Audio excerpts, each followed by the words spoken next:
2배, 레버리지, 뭐 2배가 됐든 4배가 됐든, BITU와 같이 비트코인이 2배 레버리지 ETF에 대해서도 고려해 보시거나 사유해 보신 적이 있는지 궁금하다. 저희 구독자분께서 이렇게 질문을 주셨습니다. 자, 사유는 당연히 해봤고 고려는 하고 있지 않지요. 자, 그리고 상승에 대한 확신이라면 레버리지 변동성을 버틸 수 있을 거라고 판단되는데, 이제 이렇게 이제 앞뒤에 인사말이라든지 이제 부차적으로 남겨주셨던 얘기는 제가 그냥 지웠고, 핵심적으로 물어본 내용, 이제 몇 배, 레버리지 ETF에 대해서 어떻게 생각하느냐라는 질문인 것이죠. 그리고 제가 또 언어 1등급이라서 이런 단어 질문에서도 이 어떤 단어를 써서 물어보는지에 대한 것도 이제 저에게는 이제 민감하게 제가 이제 또 이게 체크가 되죠. 상승에 대한 확신이 있다는데 그렇다면 레버리지 변동성을 버티는 건 어떻게 생각이 되느냐라고 이야기를 해주었어요. 저는 상승에 대한 확신, 이거 조금 이 단어가 올바르게 지금 사용이 되지 않았죠. 그리고 이제 변동성을 버틸 수 있을 거라고 했는데 저는 비트코인의 변동성을 느끼고 있지 않지요. 근데 이제 레버리지를 사용하면 변동성이 생기게 되는 것이라서 이제 상승에 대한 확신이 아니다. 그리고 비트코인에 저는 변동성이 없다. 그리고 레버리지를 사용하면 변동성이 있게 된다. 이런 유의 이야기를 해보도록 하겠습니다.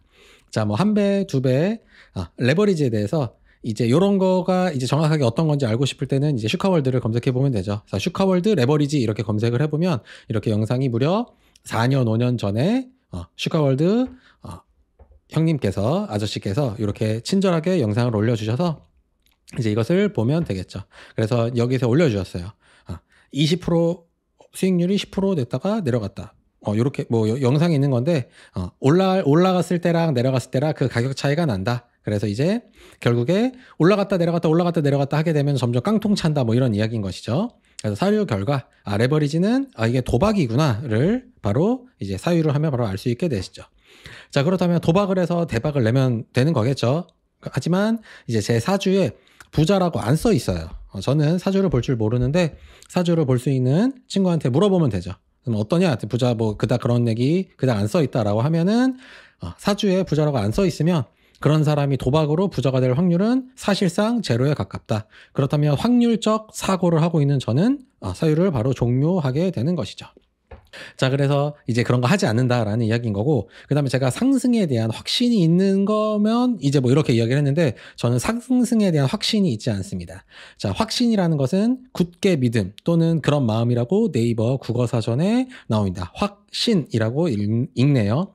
그래서 그렇다면 이 말을 상승에 대한 확신이 있느냐라고 한다면 상승에 대한 굳은 믿음이 있느냐라는 뜻인데 저는 믿음이 아니고 저는 그냥 알고 있는 것이죠. 자, 믿음과 알고 있는 것이 어떤 것이냐? 수십 년 후에도 인류는 우편이나 전보 대신 이메일을 사용한다. 그리고 유선전화 대신에 핸드폰을 사용한다. 그리고 그 핸드폰은 투지폰, 전화만 되거나 하는 것이 아니라 스마트폰, 인터넷이 되는 스마트폰을 사용한다. 그리고 걸어 다니는 것보다 자동차를 사용한다. 그리고 하루에 1년 이상의 시간을 하루에 12시간 이상 공부를 한다면 하루에 12시간 이상 공부를 한다는 이야기는 순수하게 뭐 거울 보거나 뭐 샤프심 갈거나 교체하거나 이러는 거 말고 정말 앉아있는 시간이 넷으로 10시간 이상 나온다는 거예요. 이렇게 나오면 수능이 5등급이 나온다는 것, 이런 것들에 대해서 확신하는 것이 아니라 그냥 알고 있는 것이죠. 물론 확률적으로 갑자기 이 전 세계에 뭐 핵전쟁이 나서 전부 다 뭐 컴퓨터랑 다 없어져서 석기 시대로 돌아갔으면 그러면 그때 우편이랑 정보를 다시 쓸 수도 있지만 그런 가능성을 생각하는 것은 그냥 딴지를 거는 것이죠. 그래서 상식적인 우리가 인류 보편적인 가치로 우리가 우리 미래를 예상할 때 이런 것들에 대해서는 너 확신 아니야? 너 정말 믿어? 내일도 우리가 이메일 쓸 걸 믿어? 내일 우리가 핸드폰 쓸 거를 믿어? 내일 스마트폰 쓸 걸 믿어? 라고 믿음이라고 물어보지 않고 알고 있느냐 모르고 있느냐의 차이가 되겠죠. 그리고 이런 것도 되겠네요. 기름차 대신에 전기 자동차를 사용할 것, 또는 뭐 직접 운전하는 대신 뭐 AI라고 할까요? 네, 뭐 자동 운전하게 이렇게 될 이런 것들은 믿는 게 아니죠. 굳게 믿는 것이 아니라 그냥 알고 있는 것이죠. 물론 기간은 언제가 될지 모르겠지만 앞으로 이렇게 될 것이다라는 것을 믿는다고 하지 않고 이런 거는 알고 있는 것이라고 해야 되는 것이죠. 그래서 상승에 대해서 제가 알고 있는 것이기 때문에 그렇게 상승을 하는 거를 알고 있다면 그러면 뭐 10배 레버리지를 하면 되지 않냐라고 다시 한번 사유가 되겠지만 중요한 것은 제가 시간을 생각을 해야 된다는 것이죠. 그래서 제가 100년 후에 어떤 것이 잘 된다는 것을 알아요. 제가 100년 후에 모 기업이 주식이 100배가 된다는 것을 타임머신 타고 왔던 친구가 알려줬다라고 하더라도 100년 후에 잘 되는 게 나랑은 상관이 없는 것이죠. 그래서 제가 상승에 대한 확신을 하는데 그것에 시간 개념을 넣어줘야 된다는 것입니다. 자, 시간 개념을 넣는다는 것이 어떤 것이냐? 자, 이 그래프에 이거 일봉이에요. 하루인데 요렇게 하루짜리 일봉이 있다면 우리는 여기서 조금 올랐구나, 조금만 캔들이 있구나 라고 생각할 수 있지만 시간을 다르게 보는 사람들은 이걸 이렇게 봅니다.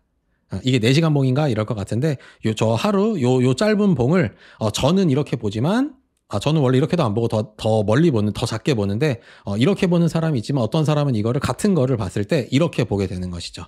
그리고 어떤 사람이 이거 같은 시간이에요. 어떤 사람은 저것을 이렇게 보고 그리고 어떤 사람은 이렇게 봅니다. 이것과 지금 요 그래프가 같은 그래프예요. 요게 일봉이고 이게 초봉인가 그럴 거예요. 분봉인가 그럴 거예요. 그래서 이렇게 된다. 그럼 이렇게 되면 변동성이 엄청 지리다는 것을 느끼게 되겠죠. 그 사람은 그렇게 알고 있는 것이 되겠죠. 하지만 제가 보고 있는 비트코인의 차트는 뭐 이런 거죠.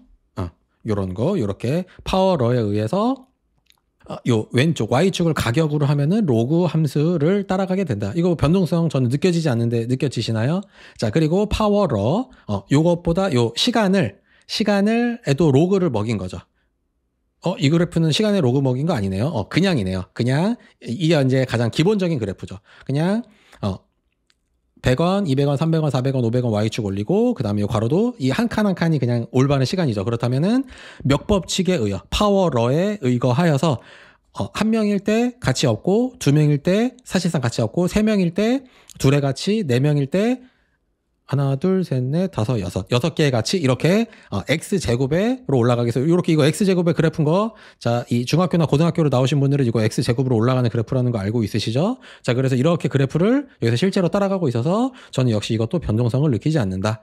그래서 이 그래프를 요 Y축의 시간 그래프를 먹이면 그러면 로그 함수가 되게 되고 그 다음에 요 시간도 로그 함수를 먹이면 그러면 그냥 요 초록색 선을 기준으로 그냥 오른쪽으로 그냥 쭉 우상향하고 가장 높을 때 인간의 탐욕이 가장 올라갈 때가 뉴턴도 모르는 인간의 탐욕이 올라갈 때가 요 보라색 선 그 다음에 인간의 이제 사람들이 보라색을 한번 닳고 나면은 이제 다 실망하게 되죠. 그러면 요 빨간색 선을 따라서 그냥 오른쪽으로 그냥 우상향한다. 라고 해서 변동성이 저는 있는지를 잘 모르겠다.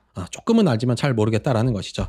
그래서 더 정확하게 보자면 시간 선호가 극도로 낮은 사람에게는 비트코인의 변동성이 없다기보다 사실상 뭐 알바 아니란 이야기가 되겠죠. 자, 그리하여서 저는 비트코인을 상승에 대한 확신으로 생각하지 않고 장기간의 상승에 대해서 알고 있는 것이죠. 그래서 제가 상승에 대한 확신이 있다고 해서 오늘 제가 100만 원을 넣으면 내일 저기 200만 원이 될까? 이렇게 생각하지 않는다는 거예요. 하지만 제가 100만 원을 넣으면 4년 후에는 몇 법칙에 의거하여서 최소한 얼마에서 얼마 정도까지는 무조건 우상향을 하게 되는구나 라는 사실을 알고 있는 것이죠. 자, 그래야 결론은 그래서 레버리지 상품에 대한 생각이 당연히 없게 되는 것이고 왜냐면 레버리지는 아까 얘기한 것처럼 저는 장기간 4년 이상의 시간이 됐을 때 오른다는 것을 알고 있지 내일 어떻게 될지는 모르는데 레버리지는 올라갈 때도 2배지만 X배지만 올라갈 때도 X배지만 내려갈 때도 X배로 떨어지기 때문에 그래프가 왔다 갔다 하기만 하더라도 그냥 개털이 되는 거죠. 그래서 이런 것들에 대한 생각은 하지 않는다. 사유는 하지만 고려하지 않는다라는 것이고 하지만 대출에 대한 생각은 있죠. 어차피 4년 후에 올라갈 것이고 2025년부터 2035년까지 30%의 수익률이 정해져 있다는 것을 알고 있기 때문에 그렇다면 저는 대출에 대한 생각을 하게 되는 것이겠죠. 그래서 제가 이전 영상에 대출하는 것에 대해서 제가 괜찮게 생각한다, 양호하다고 생각한다라고 했는데 그런 생각의 연장선이 이런 사유에 의해서 일어나게 되는 것이죠. 그래서 비트코인이 장기적으로 우상향한다는 사실을 알고 있는 사람이라면 1번에서 고려해 볼 것이 마이크로 스트래티지를 이거 지금 맞나요 이거? 정확히 모르겠는데 아무튼 M 모 회사가 세일러 아저씨가 운영하고 있는 마이크로 스트래티지가 비트코인을 본인들이 대출을 이끌어서 본인들의 영혼을 끌어서 계속 비트코인을 더 사고 있기 때문에 이 주식을 구매하는 것도 괜찮다. 또는 연이율이 30% 이하의 직접 대출을 내가 10년 동안 유지할 수 있다면 그러면 2035년까지 버티면 되는 것이죠. 30% 이상의 이율이 보장되어 있기 때문에 그렇게 올라간다는 것을 제가 알고 있기 때문인 거죠. 그래서 1번이나 2번을 하면 되겠다라는 것이죠. 근데 제가 이제 1번을 안 하고 있는데 제가 2번을 선택했죠. 하지만 제가 1번을 안 하는 이유는 이것이 문제가 있다라고 생각하는 것이 아니라 제가 영어가 안 됩니다. 제가 영어가 이제 제가 시골 출신이잖아요. 시골. 의정부 출신이다 보니까 하지만 제가 수능에서는 영어를 1등급을 11학번 수능에서는 영어가 1등급이었죠. 그래서 영어 1등급이라는 것은 어떤 얘기냐? 듣기를 아주 티끌 만큼만 가는. 그래서 하나도 못 알아들어요. 그리고 말하기 전혀 불가능하고 그 다음에 독해는 어느 정도 또 가능한데 이 독해가 가능하다는 것은 이 문법적으로 이런 문법적 수사 같은 게 없이 그냥 사실을 서술한 뉴스 같은 거는 읽을 수가 있는데 일반인들이 영어로 쓴 거는 제가 전혀 사실상 못 알아봅니다. 그래서 못 알아들어요. 그래서 마이크로 스트래티지의 이 세일러 아저씨가 뭔가 영끌을 해서 산다는 것은 이제 알고 있는데 정확하게 그것이 어떤 대출로 어떤 식으로 하고 거기서 이야기해서 전환사채를 발행했다는 것이 몇 년 후에 갚아야 되는 거고 거기를 몇 프로 이율로 빌렸고 거기서 몇 프로를 이율로 빌렸고 그 기간 동안에 비트코인이 얼마를 오를 걸로 예상이 돼서 그것이 어느 정도 리스크가 있는지 이런 것들에 대해서 분명 이 아저씨가 설명을 해줄 건데 이거를 구글로 번역을 해도 항공우주, 자기소개, 무료교육, 트윗은 제 개인 트윗입니다.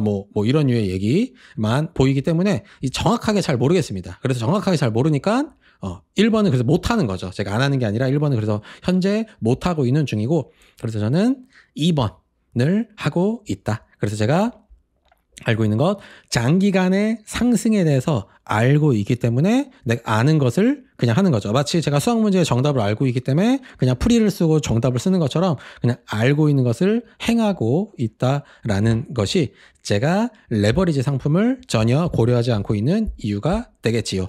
그래서 제가 영어를 못해서 마이클 세일러 아저씨가 정확하게 무엇을 하는 것을 제가 아주 정확하게 인지하지는 못하지만 아저씨가 했던 말 중에 가장 본질적인 이야기가 있죠. There is no second best. 계란을 한 바구니에 담지 마라 라는 거 그거 거짓말이다 사실상. 계란은 한 바구니에 몰빵으로 담아서 그 계란을 안전하게 보존하는 것이 더 좋다. 어떻게 될지 모르니까 여기저기에다가 계란을 뿌리면 안 된다.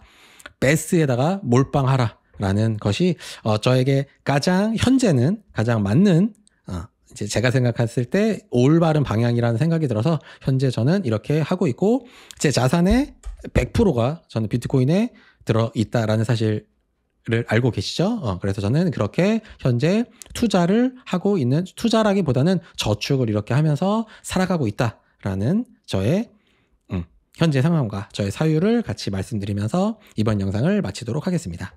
감사합니다.